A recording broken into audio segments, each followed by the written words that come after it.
জানিয়ে দিব এই মুহূর্তে পাওয়া আপডেট আন্তর্জাতিক সংবাদ। শুরুতেই শিরোনাম। ভয়ঙ্কর ক্ষেপণাস্ত্র পেল ইয়েমেনিরা, বড় ঝুঁকিতে ইসরায়েল যুক্তরাষ্ট্র। এরপরে জাতিসংঘের চেতনা মরে গেছে, যুক্তরাষ্ট্রের হাত রক্তে রঞ্জিত।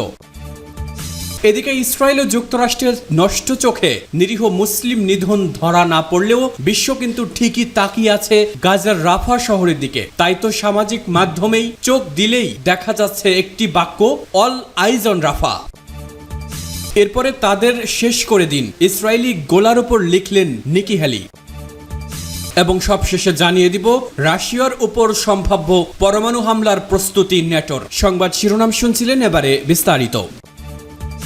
ভয়ঙ্কর ক্ষেপণাস্ত্র পেল ইয়েমেনিরা, বড় ঝুঁকিতে ইসরায়েল যুক্তরাষ্ট্র। ফিলিস্তিন ইসরায়েল যুদ্ধের পর থেকে লোহিত সাগরে জাহাজে হামলা চালিয়ে আসছে ইয়েমেনের বিদ্রোহী গোষ্ঠী হুতিরা। দলটি ইসরায়েলের অভিযানে ফিলিস্তিনের সমর্থনে এই হামলা চালিয়ে আসছে। এর মধ্যে তাদের ভয়ঙ্কর ক্ষেপণাস্ত্র দিয়েছে ইরান। বুধবার টাইমস অফ ইসরায়েলের এক প্রতিবেদনে এ তথ্য জানানো হয়েছে। ইরানের আধা সরকারি বার্তা সংস্থা তাসনিম নিউজ এজেন্সি জানিয়েছে, ইয়েমেনের বিদ্রোহী গোষ্ঠী হুতিদের তেহরানের তৈরি সমুদ্র থেকে নিক্ষেপ করার উপযোগী গদর ক্ষেপণাস্ত্র হস্তান্তর করা হয়েছে। প্রতিবেদনে বলা হয়েছে, গদর ক্ষেপণাস্ত্র এখন হুতিদের হাতে পৌঁছেছে। ইয়েমেনের এ বিদ্রোহী গোষ্ঠী ইরানের সশস্ত্র গোষ্ঠী বিপ্লবী গার্ড বাহিনীর মদতপুষ্ট। তাসনিম নিউজ এজেন্সি জানিয়েছে, ইয়েমেনিদের হাতে এ ক্ষেপণাস্ত্র যাওয়ায় যুক্তরাষ্ট্র ও তাদের প্রধান আঞ্চলিক মিত্র ইসরায়েলের জন্য গুরুতর ঝুঁকি তৈরি হয়েছে। গত অক্টোবরে গাজা যুদ্ধ শুরু হয়। এই যুদ্ধে এরই মধ্যে ৩৫,০০০-এর বেশি ফিলিস্তিনি নিহত হয়েছেন।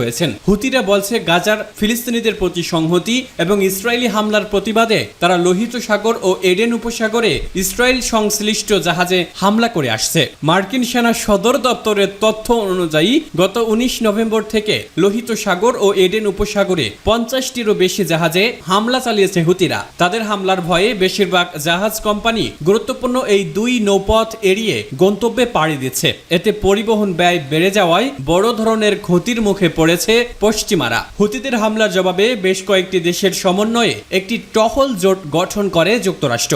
এই জোট গঠন করেও ইরানপন্থী যোদ্ধাদের থামাতে না পেরে ইয়েমেনে হুতিদের বিভিন্ন সামরিক স্থাপনায় বিমান হামলা চালায় মার্কিন ও ব্রিটিশ বাহিনী। তবে হামলা করেও এখন পর্যন্ত তাদের থামাতে পারেনি পশ্চিমারা।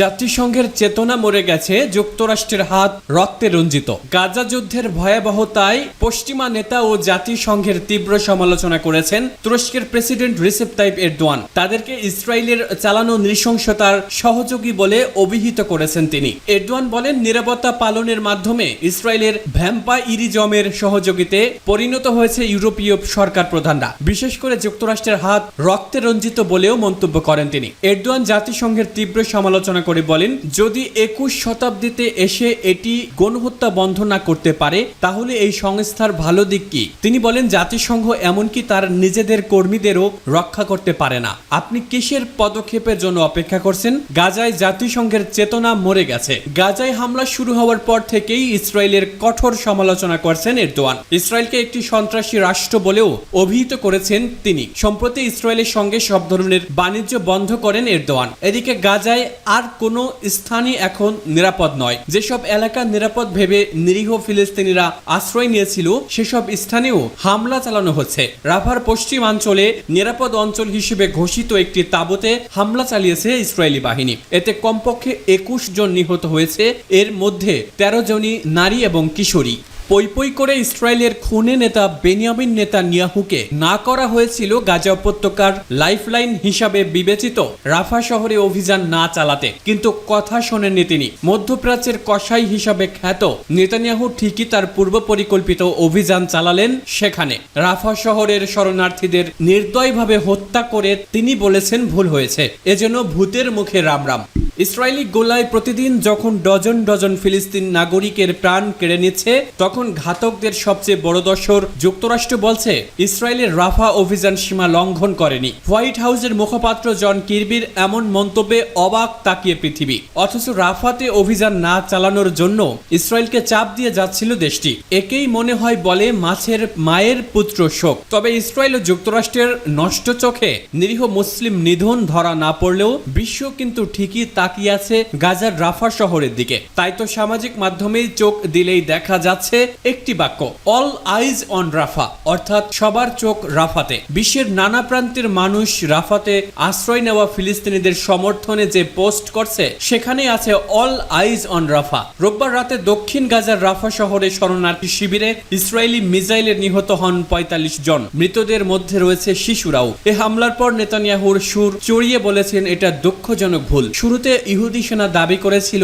হামাস ঘাঁটিতে সফল অভিযান চালানো হয়েছে। এই হামলা ঘিরে নিন্দায় সরব বিশ্ব। আর তারপর থেকেই ট্রেন্ডিং অল আইজ অন রাফা। এই রক্তক্ষয়ী যুদ্ধ বন্ধের ডাক দিয়েছেন অনেকেই। কবে যুদ্ধ থামবে সেই অপেক্ষায় সারা বিশ্বের শান্তিকামী মানুষ। কিন্তু এখন পর্যন্ত লড়াই থামার কোনো লক্ষণই দেখা যাচ্ছে না। দেশের মাটিতেও কোণঠাসা হয়ে পড়েছেন নেতানিয়াহু। নিজের দেশেই প্রবল বিক্ষোভের মুখে পড়তে হচ্ছে ইসরায়েলি প্রধানমন্ত্রীকে। তার জনপ্রিয়তা এখন তলানিতে। সেই সঙ্গে নেতানিয়াহুর সঙ্গ ছাড়তে শুরু করেছেন তার এই দলের নেতারা। তাদের শেষ করে দিন, ইসরায়েলি গোলার ওপর লিখলেন নিকি হ্যালি। যুক্তরাষ্ট্রের সাবেক প্রেসিডেন্ট পদপ্রার্থী নিকি হ্যালির একটি ছবি প্রকাশ হয়েছে। এতে দেখা যাচ্ছে তিনি দখলদার ইসরায়েলের একটি গোলার উপর লিখছেন তাদের শেষ করে দিন। নিকি হ্যালি লেবানন সীমান্তবর্তী ইসরায়েলের একটি অঞ্চলে যান। সেখানে গিয়ে গোলার উপর এমন বার্তা লিখেন। গতকাল ইসরায়েলের সংসদ সদস্য ড্যানি ড্যানন সামাজিক যোগাযোগ মাধ্যম এক্সে ছবিটি প্রকাশ করেন। ছবিটির শিরোনামে ড্যানি লিখেছেন তাদের শেষ করে দিন। আমার বন্ধু ও সাবেক দূত নিকি হ্যালি এমন বার্তা লিখেছেন। ছবিটিতে দেখা যাচ্ছে হাঁটু গেড়ে নিকি গোলাপি রঙের মার্কার দিয়ে গোলার উপর কিছু লিখছেন। নিকি হ্যালি সাবেক প্রেসিডেন্ট ডোনাল্ড ট্রাম্পের আমলে জাতিসংঘে মার্কিন দূত হিসেবে কাজ করেছেন। এবার তিনি রিপাবলিকান পার্টির হয়ে প্রেসিডেন্ট নির্বাচন করতে চেয়েছিলেন। তবে রিপাবলিকানদের দলীয় নির্বাচনে ট্রাম্পের কাছে শোচনীয় পরাজয় হয় তার। যদিও তিনি শুরুর দিকে ট্রাম্পকে সমর্থন জানাননি। তবে গত সপ্তাহে নিকি জানান এবারের প্রেসিডেন্ট নির্বাচনে ট্রাম্পকেই ভোট দেবেন তিনি। রাশিয়ার উপর সম্ভাব্য পরমাণু হামলার প্রস্তুতি নিচ্ছে ন্যাটো। রাশিয়ার গোয়েন্দা সংস্থা ফেডারেল সিকিউরিটি সার্ভিস বা এফএসবি এর উপপ্রধান এবং সীমান্ত রক্ষী বাহিনীর প্রধান জেনারেল ভ্লাদিমির কুলিশভ বলেছেন মার্কিন নেতৃত্বাধীন ন্যাটো সামরিক জোটভুক্ত দেশগুলো রাশিয়ার উপর সম্ভাব্য পরমাণু হামলার জন্য প্রস্তুতি নিচ্ছে। রুশ গণমাধ্যম রিয়া নভোস্তিকে দেওয়া এক সাক্ষাৎকারে তিনি একথা বলেছেন। তিনি সম্ভাব্য পরমাণু হুমকির গুরুত্ব তুলে ধরে বলেন তার বাহিনীকেই এই হুমকি মোকাবেলা করতে হবে। জেনারেল কুলিশভ বলেন রাশিয়ার সীমান্তের কাছে ন্যাটো গোয়েন্দাদের তৎপরতা বাড়ছে। ন্যাটো বাহিনীর সামরিক প্রশিক্ষণ জোরদার করেছে। এসব প্রশিক্ষণে রাশিয়ার বিরুদ্ধে পরমাণু হামলা সহ সম্ভাব্য আক্রমণের দৃশ্যপট তৈরি করা হচ্ছে। ন্যাটোভুক্ত বিভিন্ন দেশে মার্কিন পরমাণু অস্ত্র মোতায়েনের ব্যাপারে রাশিয়া এর আগে কঠোর সমালোচনা করেছে। বেলজিয়াম, জার্মানি, ইতালি, নেদারল্যান্ড এবং তুরস্কের মতো দেশে আমেরিকা পরমাণু অস্ত্র মোতায়েন করেছে, অথচ এসব দেশের নিজস্ব পরমাণু অস্ত্র নেই। আর উদ্বেগের বিষয় হচ্ছে যে সমস্ত দেশে পরমাণু অস্ত্র মোতায়েন করা হয়নি এমন দেশও মহড়ায় অংশ নিচ্ছে।